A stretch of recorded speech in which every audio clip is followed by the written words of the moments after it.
દરિયાની સ્થિતિ નોર્મલ છે, એટલું બધી પવન છે નહીં, પણ વાતાવરણની હવામાન ખાતાની આગાહીના લીધે અમે અમારી જેટલા પણ નાની હોડીઓ હોય છે જે આઉટબોર્ડ મશીનથી ચાલે છે એ બધાને જ પરત બોલાવી લીધા છે અને લગભગ મેક્સિમમ બધી હોડીઓ પાછી આવી ગઈ છે. અને જે મોટા ટ્રોલર્સ છે એમને પણ સેફ સ્થળે જે તે જગ્યાએ સેફ બંદરમાં સ્થળાંતર થવાનું અમે કીધું છે.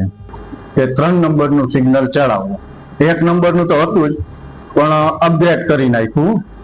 3 નંબરનું સિગ્નલ ચડાવેલ છે આવતા 24 કલાક માટે, ને તમામ માછીમારોને જાણ કરેલ જ છે. પટેલસિંહને જાણ કરેલ છે, મહાવીર માછીમારને જાણ કરેલ છે.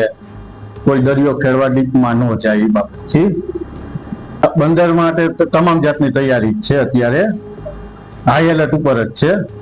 આ દરિયામાં આશરે 15 થી 20 ફૂટ જેટલા મોજા ઉછળે ને દરિયો કરંટમાં છે.